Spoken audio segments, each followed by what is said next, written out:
दोस्तों कहा जाता है कि खुदा के घर देर है अंधेर नहीं, देर ही सही लेकिन आज वो इंसाफ की घड़ी आ गई। शायद आपकी आंखें धुंधला गई होगी और आपको याद नहीं होगा, तो ठीक आज से 59 दिन पहले चलिए और याद कीजिए 9 अगस्त। 9 अगस्त की सुबह एक खबर आई थी कोलकाता से रिलेटेड। आरजीकर कॉलेज जो है उससे रिलेटेड खबर आई थी और अखबार की सुर्खियों में ये छपा था कि एक 36 घंटे लगातार जो लड़की ड्यूटी अपनी अंजाम दे रही थी, एक डॉक्टर, उसकी लाश किस हालत में बरामद की गई और उसके बाद देश भर में हड़कंप मच गया और बवाल इस कदर हुआ कि यह मामला थमने का नाम नहीं ले रहा था।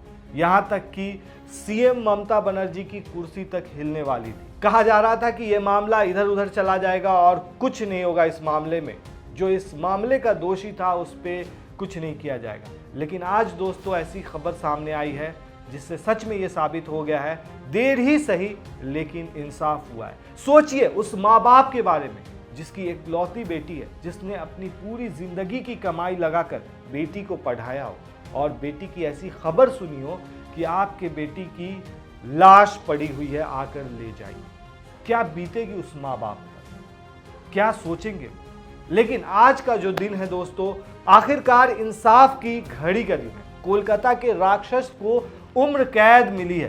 कोर्ट में खुद को वो बेगुनाह बता रहा था, लेकिन पश्चिम बंगाल की सियालदह अदालत ने आरजीकर बलात्कार हत्या मामले में दोषी संजय राय को आजीवन कारावास की सजा सुनाई है। साथ में अदालत ने 50,000 रुपये का जुर्माना भी लगाया। पीड़िता के पिता ने दोषी के लिए अधिकतम सजा की मांग की थी। दोस्तों आपको बता दें कि न्यायाधीश ने 18 जनवरी को पहले ही स्पष्ट कर दिया था कि इस मामले में अधिकतम सजा मृत्यु दंड हो सकती है, जबकि न्यूनतम सजा आजीवन कारावास हो सकती है। बलात्कार और हत्या के अपराध के मामले में रॉय के खिलाफ सजा की प्रक्रिया सोमवार को पूरी हो गई, लेकिन सबूतों के छेड़छाड़ और बदलाव के संबंध में केंद्रीय जांच ब्यूरो यानी कि सीबीआई की जांच चलती रही। सीबीआई के वकील ने क्या दलील दिया इस पूरे मामले पर, वो भी आपको जानना चाहिए दोस्तों। सुनवाई के दौरान सीबीआई के वकील ने कहा कि हमने सबूत पेश किए हैं, हमने कानून के हिसाब से काम किया है। उन्होंने बताया कि पीड़िता 36 घंटे ड्यूटी पर थी। कार्यस्थल पर उसके साथ रेप और मर्डर हुआ था। वो एक मेधावी छात्रा थी। पीड़िता के पारिवारिक वकील ने यह भी बताया कि साक्ष्यों से उस रात की घटना के बारे में सारी बातें साफ होती है।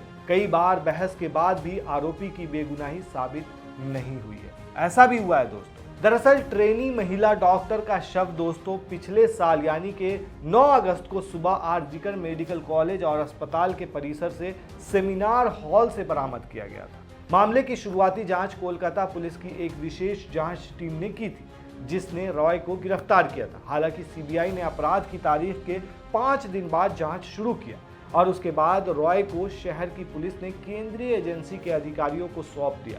इस मामले में सुनवाई की प्रक्रिया पिछले साल 11 नवंबर को शुरू हुई थी। मामले में मुकदमा शुरू होने के 59 दिन बाद फैसला सुनाया गया। अपराध की तारीख से 162 दिनों के बाद दोष सिद्धि की प्रक्रिया आखिरकार पूरी हो गई। वहीं आपको यह भी बता दें कि फैसले से पहले पश्चिम बंगाल के सीएम ममता बनर्जी ने कहा था कि हमने जांच में सहयोग किया है, हमने न्याय की मांग की थी, लेकिन न्यायपालिका को अपना काम करना था, इसलिए इसमें इतना समय लगा, लेकिन हम हमेशा चाहते थे कि पीड़िता को न्याय मिले। वहीं सोचने वाली बात यह है दोस्तों कि जिस तरीके से संजय रॉय का उस मेडिकल अस्पताल के अंदर यानी कि आरजीकर कॉलेज के अंदर आना जाना लगा हुआ था और वो सीधे जहां महिला डॉक्टर आराम करती हैं, जो 36 घंटे ड्यूटी पर होती हैं, थोड़ी देर के लिए आराम करने जाती हैं, उस जगह पर वो बंदा, वो भी रात के समय में, कैसे बेधड़क जा सकता है। क्या इसमें सिक्योरिटी की कुछ लापरवाही नहीं थी? क्या संजय राव, जिसको आप देखेंगे, जिसके बारे में ये कहा जा रहा था कि वो शराब पीकर पहले कहीं और गया था, उसके बाद कहीं से घूमते हुए वो एक तरह से लड़की को ढूंढ रहा था, जैसा कि बहुत सारे न्यूज़ चैनल पे बताया गया था, और उसके बाद वो उस जगह पे पहुंचा और उसने इस चीज़ को अंजाम दिया था। ये अपने आप में बहुत ही चिंताजनक विषय है और इस पर सोचने वाली बात यह है कि क्या महिलाएं आज भी सेफ हैं? क्या रात में घूमते हुए उन्हें डर नहीं लगता? कोई भी सरफिरा आकर उन्हें छेड़ जाए और उसके खिलाफ कोई कार्रवाई नहीं हो या फिर कार्रवाई में देर लगे तो क्या बीतेगी उसके परिवार के ऊपर या फिर उस लड़की के ऊपर? ये सोचने का विषय है।